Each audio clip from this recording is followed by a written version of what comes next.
Swimming like a shark in a shrimp tank. Big fish, small pond in the shrimp tank. Welcome back to another episode of the Shrimp Tank. We are coming to you virtually from Seattle and the entire Pacific Northwest, or as we lovingly say, the PNW. If you want to learn how to start, grow, or run a successful business or practice, this right here is the podcast for you, the podcast of record. This is where we like to say street smarts and book smarts collide. Hello, I'm Dan Whedon, and my co-host today is the intrepid James Alberson. Welcome, James. We'll talk to you in just a second. We're excited to have as our guest today, David Lenhart. David is the managing partner of Seitel Systems. Seitel Systems is located in Seattle, Tacoma, and Bellingham, and is a managed service provider for technology. Welcome, David. We'll be talking with you in just a couple minutes. Excited to hear more. You can find us, everybody, wherever you get your podcasts. We are on iHeartRadio, Apple Podcasts, Google Podcasts. James prefers Spotify, I know. SoundCloud, Stitcher, and YouTube. I like to say it all the time. We are ubiquitous. We come to you from about a dozen cities. The mothership in Atlanta, Boston, Boca Raton, Charleston, South Carolina, Central PA. We got a couple new ones coming up too, so keep your eyes out for them. Now, before we bring on Dave to learn more about him and Seitel Systems, hello there, James. Dan, how are you? I'm doing great, buddy. It was, you know what, the interesting thing is you and I finally got a chance to meet in person recently for the very first time. We've been Zoom buddies for so long. Got a chance to go play golf with our former guest Jordan Babineau. That was fun. It was a good time. I wish my golf game was a little better that day, but it was a good time. Oh, your golf game was just fine, especially that 40-foot par putt you hit. But we'll talk about that one later. Yeah, even a broken clock is right twice a day, you know. Listen, you had to dash out after the round. I got to spend a little more time with Jordan. We had lunch, but you're on the trail, the campaign trail, as it's winding down here in the final months, running for Renton City Council.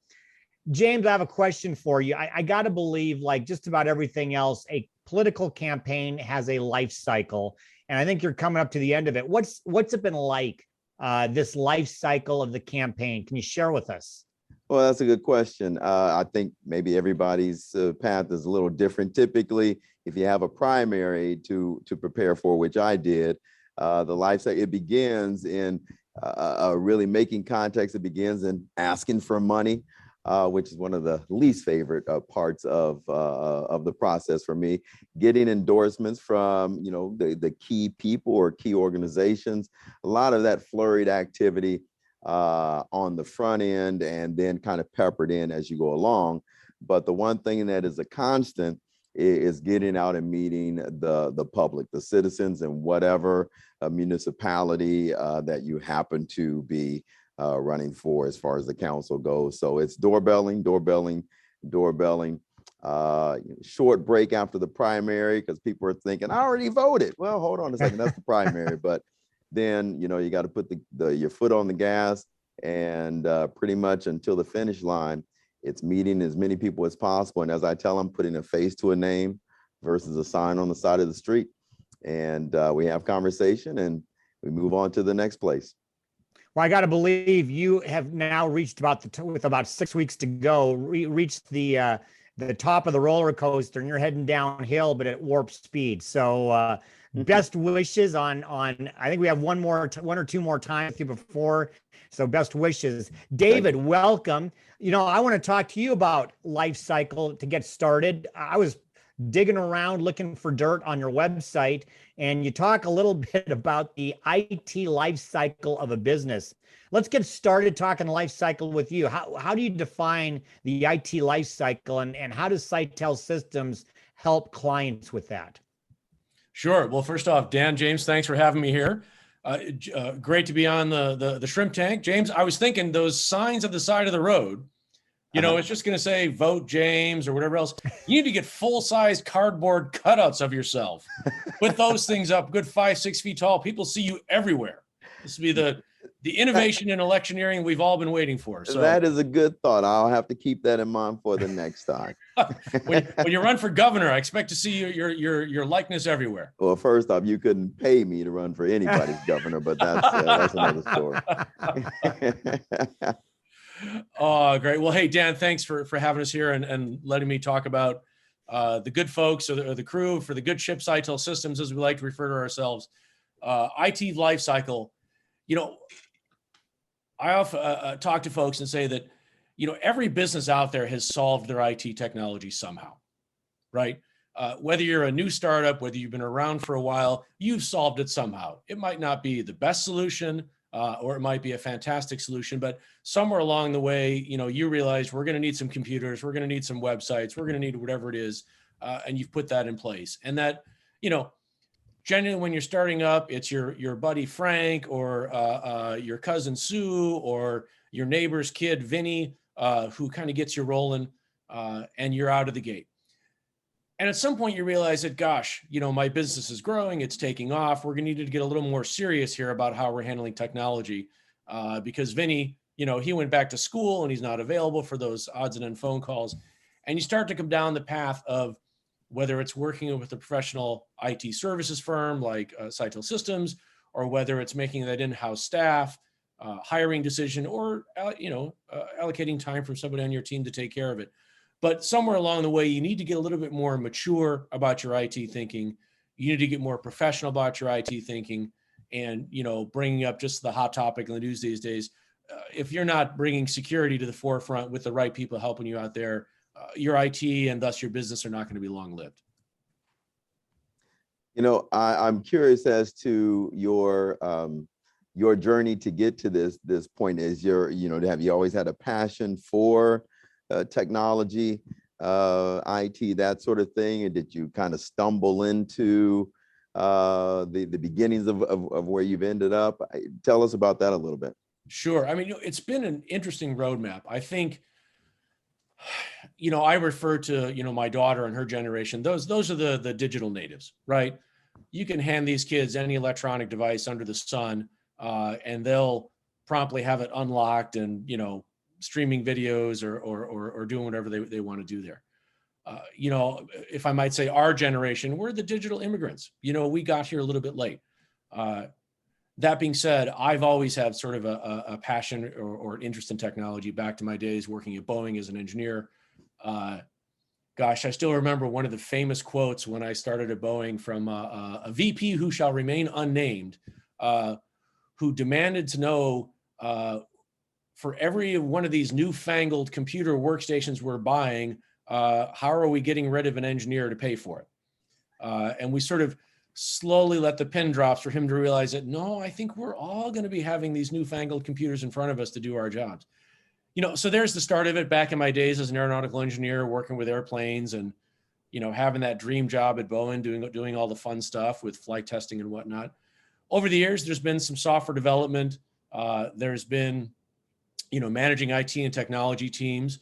And then certainly since joining Seitel Systems, the world of corporate IT and small and medium-sized business IT support, has kind of become, what we do. And I really enjoy the fact that, we're a small business.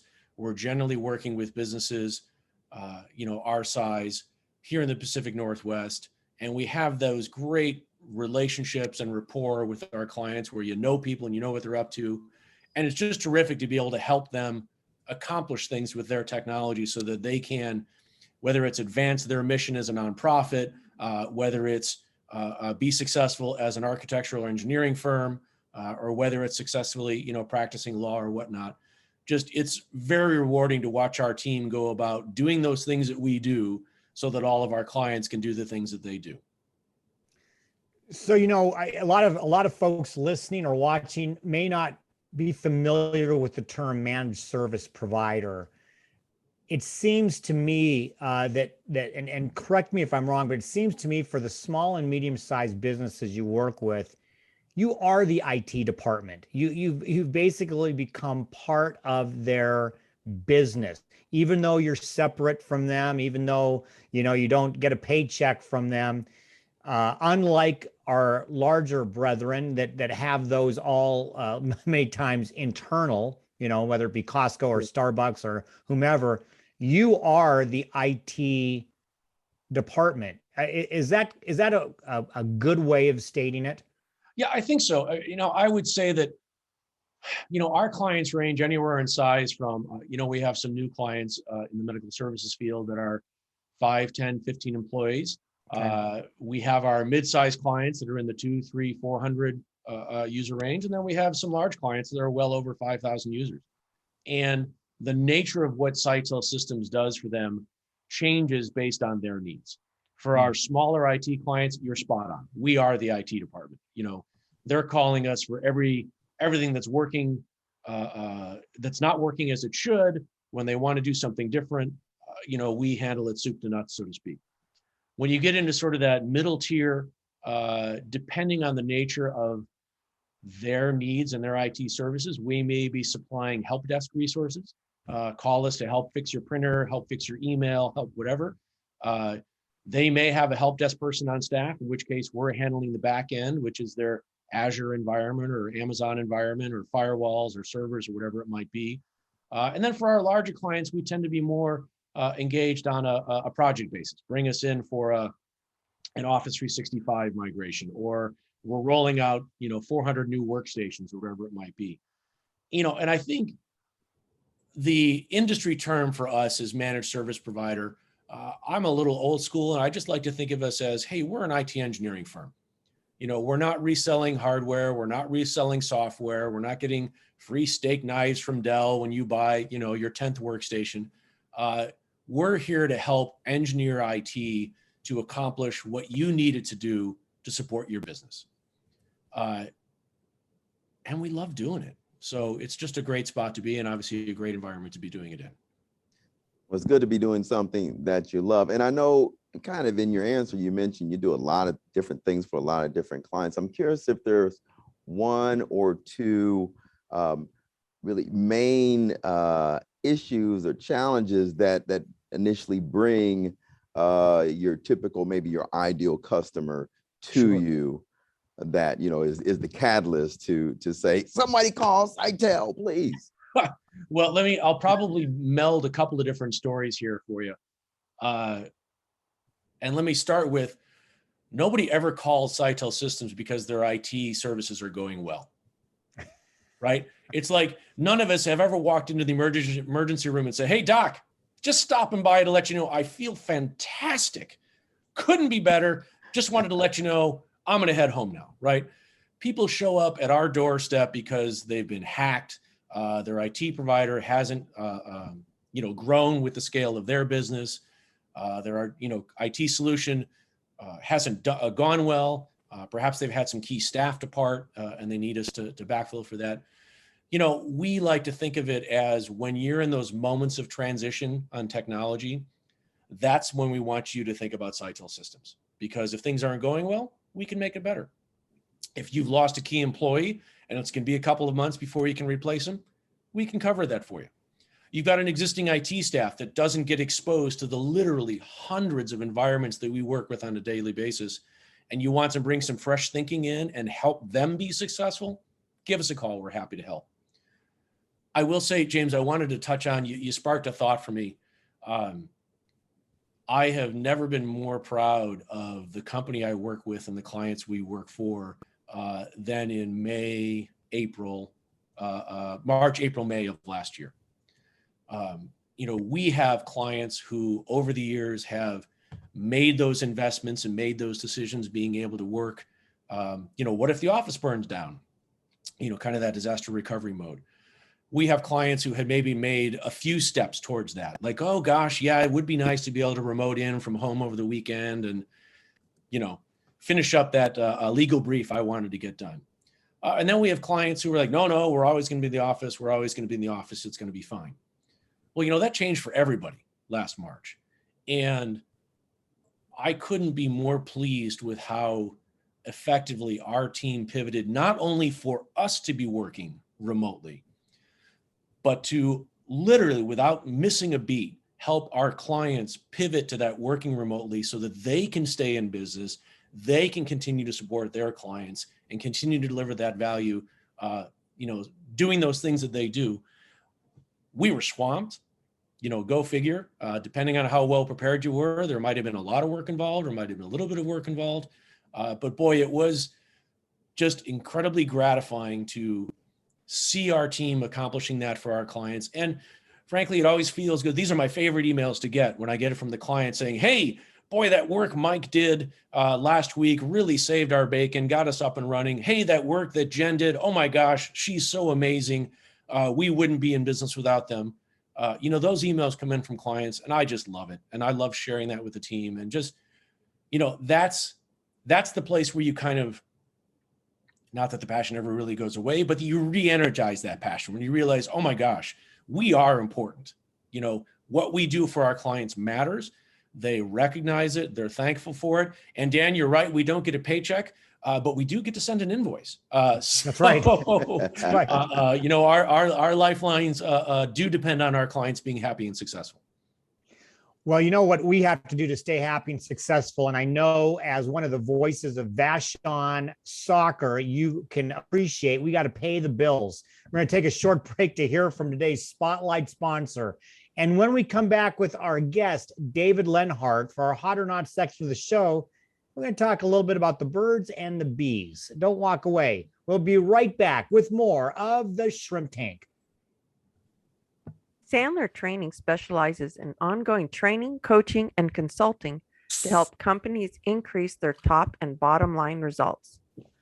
As a business owner or leader, are you completely frustrated with lack of consistent performance from your salespeople? Concerned the team is not putting enough new strong opportunities in the pipeline? Disappointed at your team's inability to create value instead of selling on price? Or fed up with losing valuable margin due to unnecessary price discounting? If the end result of these and other challenges is a roller coaster ride of performance, consistently missed sales forecasts, or stagnant business growth, Sandler may be a fit for you. Sandler works with sales leaders and their sales team to refine their selling process, put key management processes in place, and improve execution to create sustained, improved performance and results. Check us out at www.toptier.sandler.com. All right, welcome back to the Shrimp Tank, where we interview the best and brightest CEOs and business leaders in the greater Puget Sound area and beyond. Our guest, I'm James Albertson, your co-host, and our guest today is David Leonhardt of Seitel Systems. And our next segment, Hot or Not. Dan, I can't hear you for some reason. Well, that means I have to turn on at the mic. Yeah, so it's these little that things. That was not hot. That was not hot. I said something very brilliant, and now it's gone forever. So David, here's what we do. Here's what we do with Hot or Not. James and I are going to pepper you with some questions about business, technology, life, and some birds and the bees, as you're going to hear. And at the end, you win absolutely nothing. You just have to tell us whether it's hot or not and why. David, a little birdie told me that you just got a whole bunch of bees at your house. I think is that correct? Well, Dan, I was thinking birds and bees segment. I'm all dialed in here because yes, I am a first-time beekeeper, Yes. which might be fitting since I live out here on idyllic Vashon Island. But yes, there are 30 or 40,000 women in my backyard as we speak right now. Okay. So my question kind of comes, hot or not, lessons learned from the bee culture, everything from the queen and drone worker bee mentality. Is it hot or not? Bees are probably, you're thinking, are hot, but can you learn something from them? I'm going to, let's just say that they are ruthless. And this may not bode well, James, for you, Dan, James, for the three of us. As I said, the majority of the bees in the hive are women. Certainly there's the queen bee running the show. There's, at this point in time, 30 or 40,000 female worker bees out there doing their thing. There are also probably 100 or so male bees. And the job of the male bee is you You get up in the morning, you stretch, you have a little honey, you head out the door, and you go wait in a nearby tree, hoping for a new queen to be flying by that you can, shall we say, take her out on a date.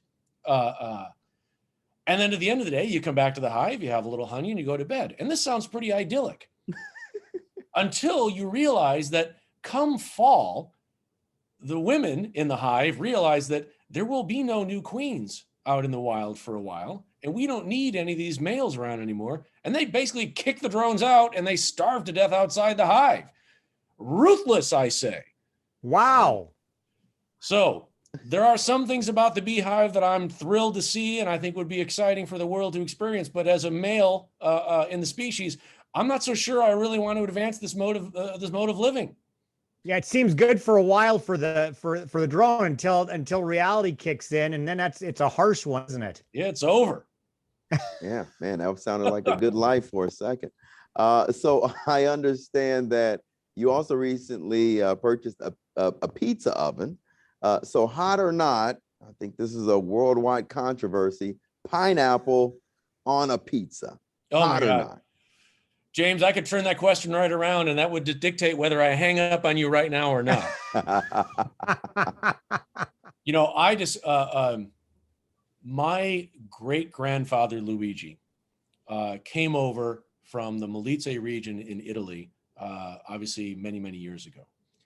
And it turns out through I'm going to call it a quirk or a benefit of Italian law, my grandmother was born prior to great-grandpa Luigi becoming naturalizing a U.S. citizen. So here, you know, on a green card or the equivalent, Ellis Island, all that good stuff. My grandmother, obviously born in the United States, U.S. citizen. My dad, born in the United States, U.S. citizen. I'm born in the United States, U.S. citizen.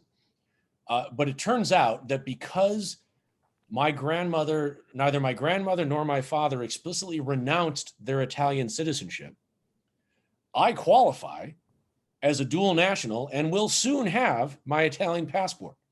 Wow. Which gives me tremendous authority with which to say that under no circumstances should pineapple be showing up on the food of my forefathers. Ditto feta cheese, and there should never be chicken and barbecue sauce and the rest of it. By golly, a pizza is sauce, mozzarella, and the toppings of your choice. Can we have a There you little have it, wine James. though? Can we have a little wine with that though? Absolutely. Okay. A little vino, even in Veritas, makes perfect sense when firing up the pizza oven. Nice. Well, we may have to invade Vashon here at some point when he's making some pizza and get a firsthand glimpse. I'd say catch a ferry, Dan, but you know the status of the ferry system. So Yeah, it's a little hit or I miss. know that.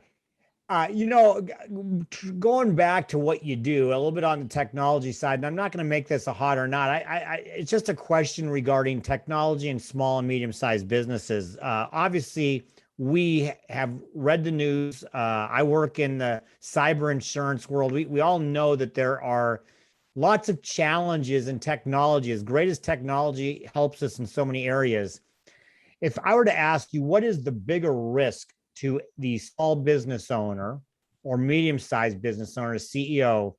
Is it the threat of an outside source like a ransomware attack or something like that? Or is it inefficiency within its own systems and how it's running? If there was a bigger threat between the two of those, which one would it be? I think from a threat perspective, the external ransomware attack. But let me put it to you differently.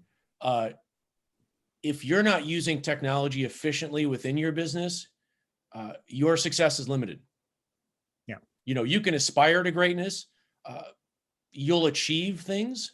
You may be modestly successful. You may be moderately successful, but you will never be wildly successful unless you're running an efficient business. And technology is no different from that. On the flip side, if you aren't adequately protected to defend yourself against ransomware, and if you aren't adequately protected to recover from a hacking or ransomware attack, that can end your business. Yeah. You know, we had a new client just a year or two ago who We talk about that emergency room moment for them. Well, it was, they got attacked, and they, got the attackers crawled around inside their environment for 3 or 4 weeks, and late one Friday night launched a ransomware attack, had harvested all the information they could and made it available on the dark web, which does exist, and no, you don't want to be there. And then demanded a $100,000 ransom to decrypt the stuff. They had no choice. They were out of business. This is a professional services firm that had lost all of their client files, all of their client data, all of their billings and whatnot. So if you aren't making the right investments to protect yourself, that can end your business. James, I had a quick follow-up, just really quickly on that. It's great, such a great answer. What would you say to somebody? Because I hear this, and I'm sure you probably heard it well from all business owners say, I don't have anything anybody wants. I don't have any information. I'm just a whatever. I don't have anything anybody needs. How would you respond to that to them? Well, yeah, this is the fantastically clever trick that's involved with ransomware, is that I say to that business owner, well, I know somebody who's really interested in what you have, you, right? So you're right. It's unlikely that people are attacking you so that they can sell your information to somebody else.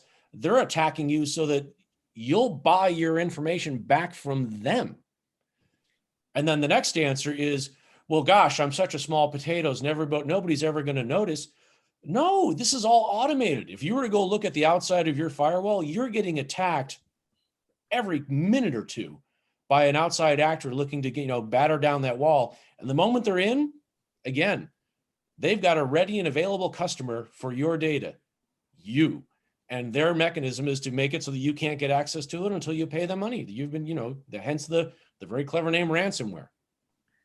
It makes me think, so let's forget about a business, just personally, somebody, because it's scary stuff. Somebody who just doesn't want to fall victim to hackers, to attacking their firewall. Is there a particular security software that you folks recommend? I know there's McAfee and Norton and that. Is there particularly something that an individual, a family or whatever should do to protect themselves if they don't want to go in and get an outsourced IT firm for just my stuff?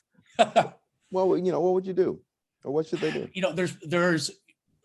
There are a couple of key components that I would advise everyone for your personal life, right? The first of which is, it's back to belt and suspenders, right? You need to have good passwords, and you need to not be repeating those passwords across multiple spots. So in order to avoid that, make use of a password management tool. If you're a Mac user, use the keychain, to manage your passwords. If you're a Windows user, similarly, make an investment in, whether it's 1Pass or LastPass. There's a number of good firms out there. Make an investment into a password management system such that you can be using strong passwords throughout your world. And, we all know we're not going to remember 16 digits of numbers and letters, which is why the password management tool is so great. So number one, use passwords and use an appropriate tool to manage those. Number two, multi-factor authentication.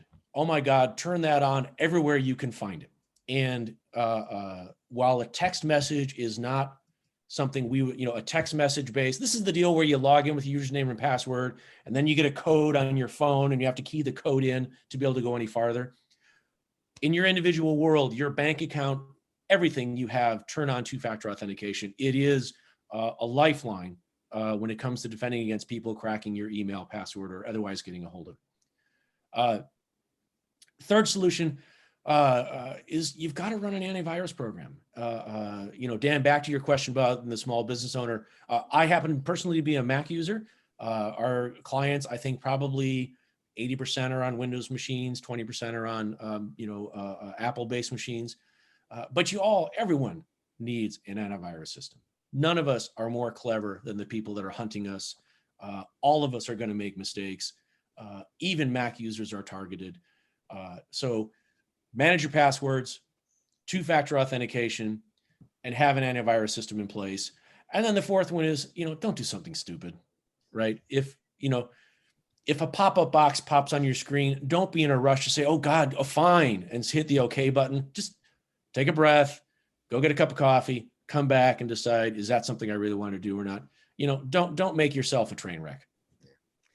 It's interesting, David. You're talking about the multi-factor authentication.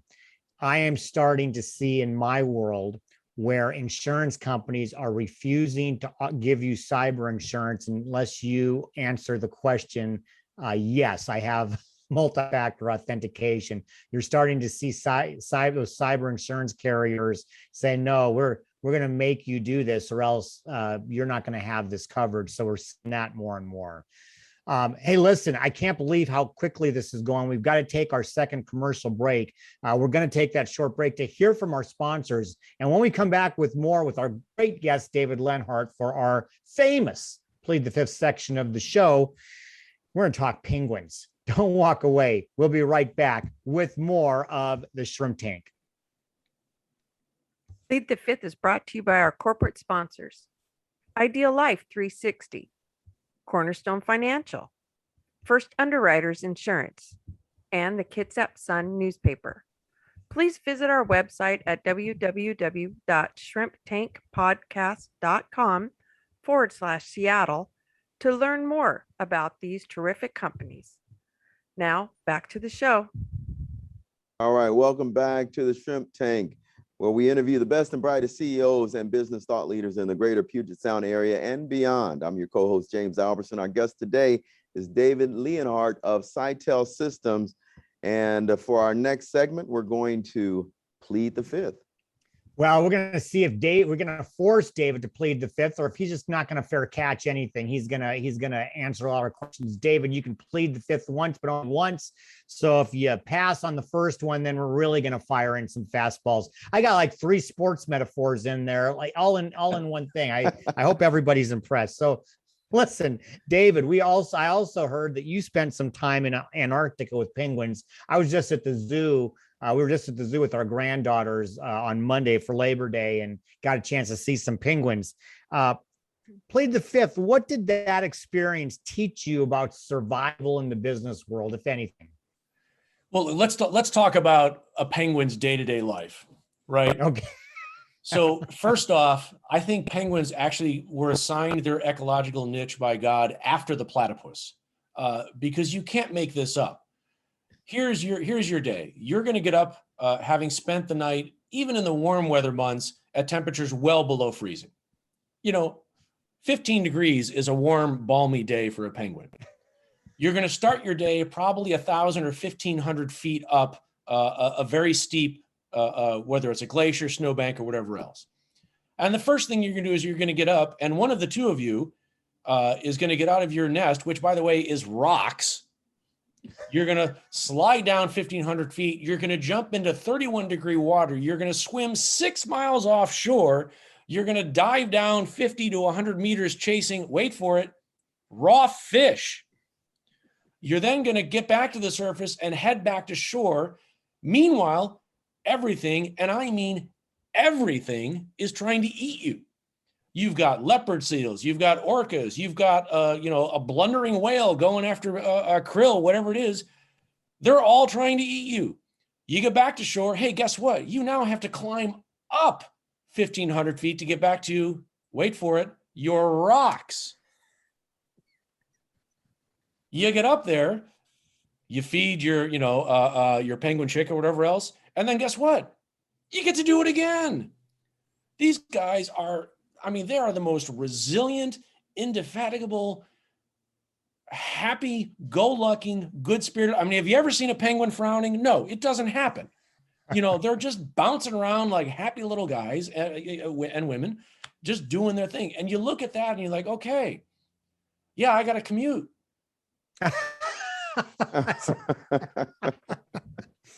And you just kind of go, all right, I can handle this.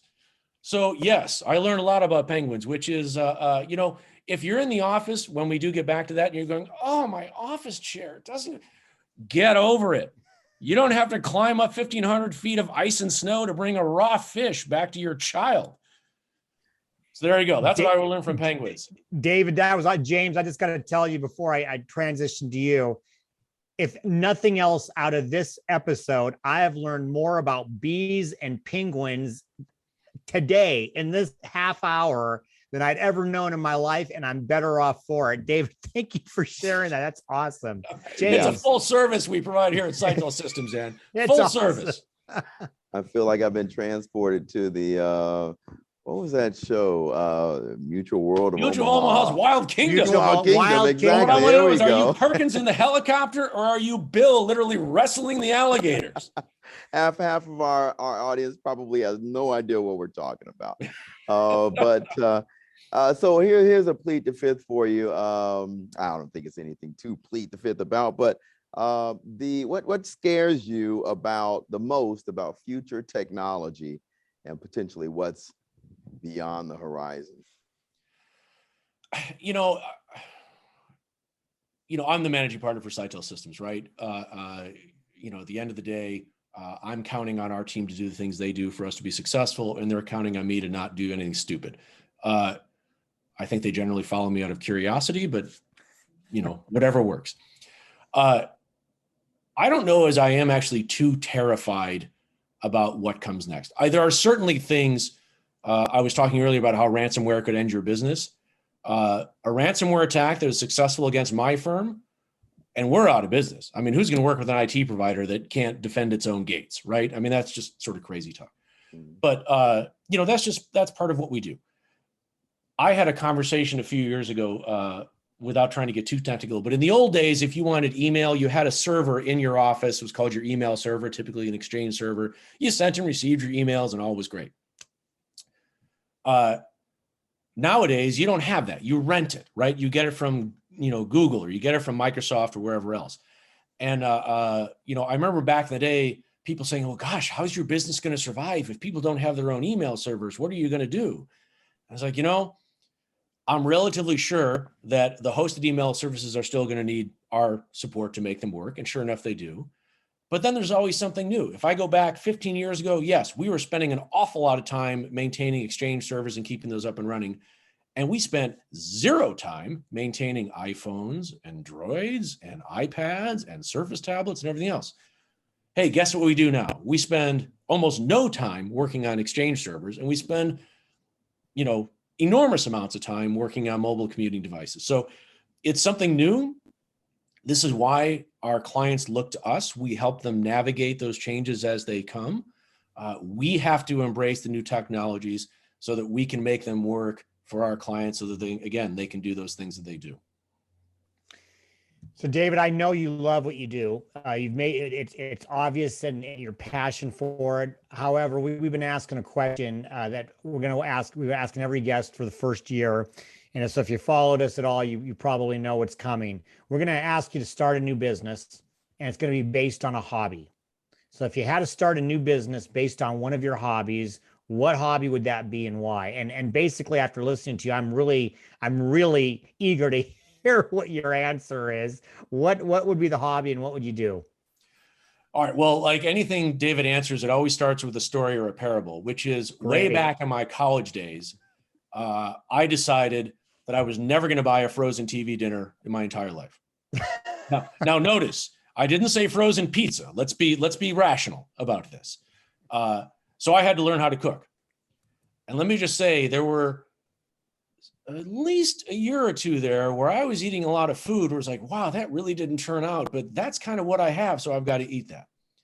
All right. So a few years ago, I decided, hey, I'm tired of having, gin and tonics being my entire cocktail repertoire.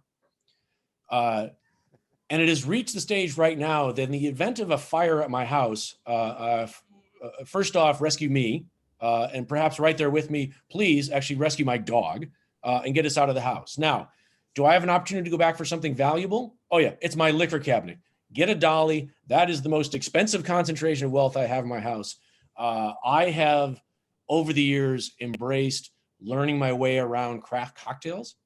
And those folks at Seitel Systems back in the day when we were in the office, and hopefully in the future when we're in the office. Every month or so, we'd host a happy hour. And, Dave would be whipping up a Pegu club or a Tipperary or whatever else it was. So I think if I had an opportunity to embrace a hobby as a career, I'd be sitting behind a bar, listening to people's stories and hearing what they're up to and mixing up cocktails, and probably getting a lot less sleep than I do right now, but it would all be worth it. I like that answer. I'm picturing Sam Malone, and we've been talking for some reason. Now all of a sudden I see Sam Malone and Norm used to live here on Vashon Island. In fact, might still. So really, did not know that. All right. Excuse me, not Norm. Cliff used to live Cliff. here. Oh, that Okay. yes, that I knew. Yeah, John Ratzenberger. Yeah. All right, Yeah. fantastic. Well, David, hey, we appreciate you being our guest today. We've learned so much outside of outsource IT. I might end up being more of a fan of the Penguin than Batman, knowing the life that his colleagues go through. Who knows?